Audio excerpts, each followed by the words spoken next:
8h39 no ar, a Conversa de Redação dessa sexta-feira, 10 de junho de 2022. Conversa de Redação hoje debate os principais temas, os mais polêmicos, com Eduardo Costa, Lucas Ragazzi e Malco Camargos. A nossa colunista de economia e também comentarista do Conversa de Redação, Rita Mundim, está de folga hoje, mas volta nos próximos dias. E a gente começa debatendo um assunto que foi tratado aqui na Itatiaia durante toda a semana, a situação dos moradores em situação de rua, né? Ao longo da semana, Malco Camargos, a Itatiaia traçou um raio-x sobre os desafios da capital com a moradia de rua, né? Com os moradores em situação de rua. Eu acredito que você acompanhou para e passa essa situação. Como é que você analisa isso tudo, Malco? Tem uma solução? Tem um caminho? O diagnóstico a gente tem, o problema é grande. Há um norte aí para a gente resolver esse problema? Bom dia para você. Bom dia, Júnior. Bom dia, Eduardo. Lucas, bom dia, ouvintes. Fantástica as matérias apresentadas pela Itatiaia ao longo dessa semana, mostrando um olhar 360 graus sobre o problema, mostrando pela ótica de vários dos atores. E, Júnior, o que mais me impressionou foi o relato de um morador de rua falando de por que não sai das ruas. Ele atesta que ficar na rua, às vezes, é mais higiênico, mais limpo do que os abrigos. Isso mostra o tamanho do nosso problema. O poder público oferecer um abrigo que não tenha uma qualidade que seja maior do que estar na rua não faz sentido. É desperdício de recurso, é desperdício de esforço. O grande desafio, então, é produzir políticas públicas, mas políticas públicas de qualidade. Caso contrário, a situação continuará como está. E está desesperadora, está apavorante, está assustadora para o morador de Belo Horizonte. Pro ouvinte que não acompanhou todas as reportagens, né, que foram trazidas durante essa semana, eu estava conversando com o João Felipe Lola agora, repórter que conduziu a série no rádio, né, porque ela também foi pro digital. A série foi mais ou menos dividida assim, ó. Teve um raio-x primeiro e encontraram um número muito complicado, que os moradores em situação de rua quase quadruplicaram de 2010 a 2019. Falamos também do impacto no comércio. Falamos que tem mais moradias ociosas em Belo Horizonte do que gente precisando morar, 56 mil, são 56 mil contra 60 mil. Discutimos o problema dos abrigos, que o próprio Malco citava agora, e toda aquela iniciativa que pelo mundo parece que está dando certo, que é dar casa primeiro para as pessoas, para depois resolver os outros problemas. E hoje nós tratamos também da solidariedade. Lucas Ragazzi, bom dia para você. Bom dia, Júnior. Bom dia a todos que participam aqui do Conversa. Bom dia aos ouvintes. Uma série sensacional e muito triste feita pela Rádio Itatiaia, feita pela repórter Letícia Fontes. E eu acho que mostra o desafio que nós temos aqui na capital, aqui em Belo Horizonte, a falta de seriedade que esse tema foi tratado nos últimos anos. Eu acho que mostra também como que a gente não colocou como prioridade esses abrigos.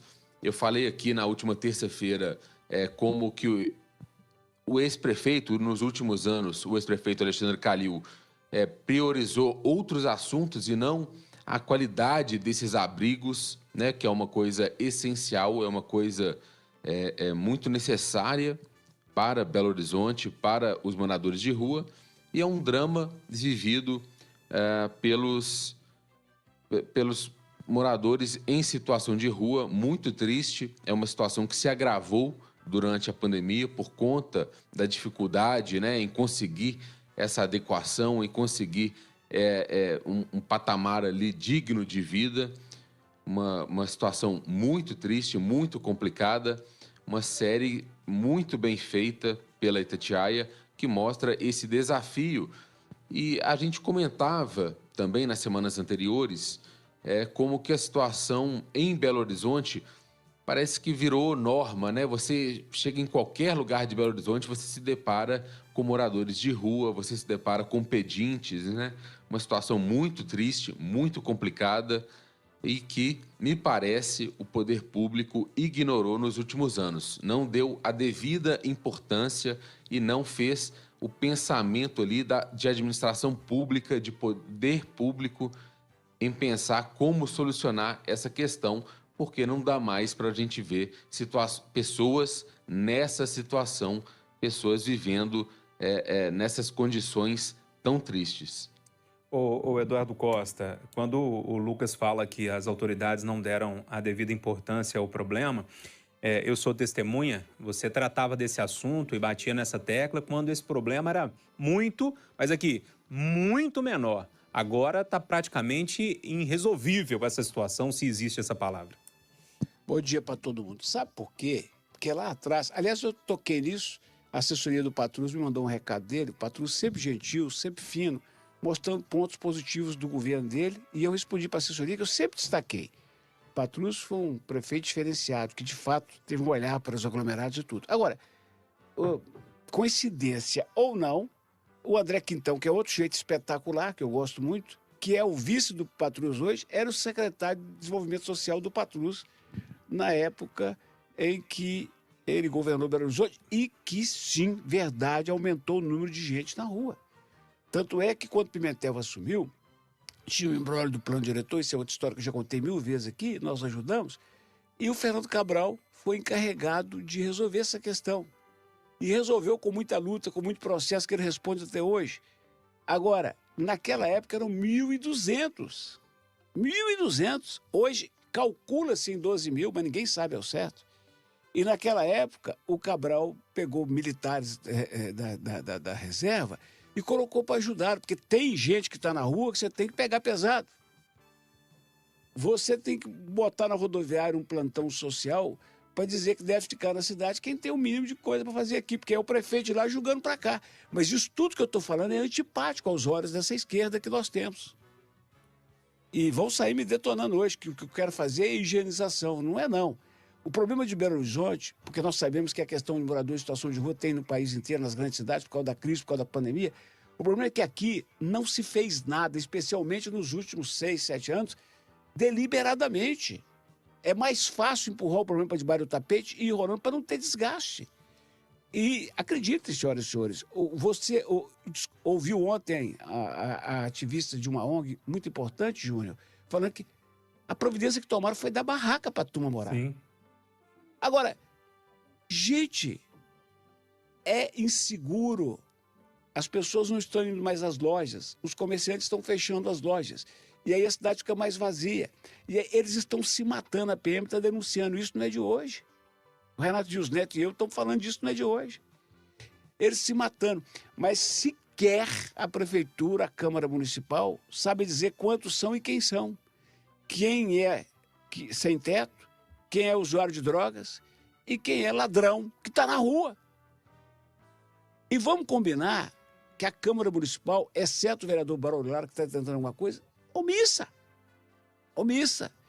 E vamos combinar que o Ministério Público e o Judiciário não ajudaram em nada até ontem. Pelo contrário. O sujeito está na rua, com uma barraca na porta da minha casa. E ele tem, entre outras coisas, uma barra de ferro, um carrinho de supermercado, e não sei mais o que. Não pode tomar nada dele, não. Ora, na minha cabeça, pertence pessoal é escova de dente, é uma coberta. Não pode tomar, não. O Ministério Público não ajuda. Nossa, isso sai na gente. É capaz de um promotor mandar um recado para a rádio que eu estou fazendo higienização. Judiciário. Agora, engraçado, eu não vejo barraca na porta do Tribunal de Justiça e nem do Ministério Público. E, a propósito, a única unidade móvel que eu conheço da Guarda Municipal está estacionada na porta do Ministério Público, não é de hoje, ele perto da Assembleia. Engraçado.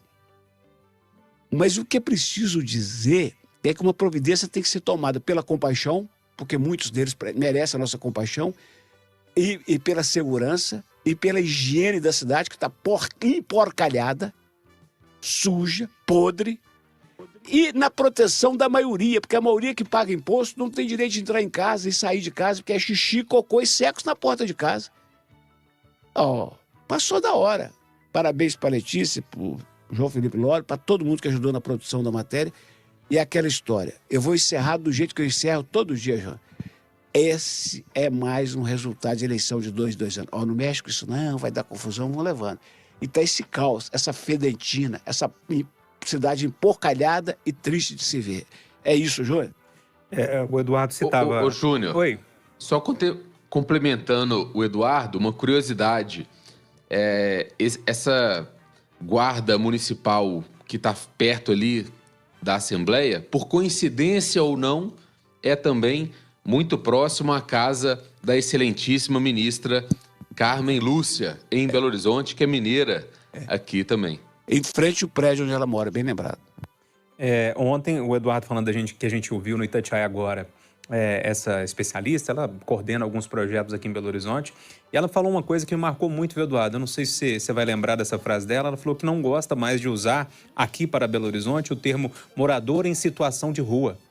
Porque os moradores de rua aqui em Belo Horizonte estão morando na rua, então eles são moradores de rua, literalmente. Ô, Júlio, a Prefeitura de Belo Horizonte sabe que tem muita gente com o coração grande, igual essa moça que deu entrevista, distribuindo cobertor, banho, comida. Nunca fizeram uma reunião com as pessoas que estão distribuindo, que estão doando alimentos, para falar o seguinte: vamos organizar? O que acontece hoje, Júnior, que eu, você, Ragazzi, mal que todo mundo vê. Você passa debaixo de um determinado viaduto na Lagoinha e tem marmitex jogado no chão, cobertor, porque chegam 5 pessoas e doam mesmo marmitex para a mesma pessoa, começa a jogar no chão. Ou estou errado? Pessoal, vamos virar o assunto aqui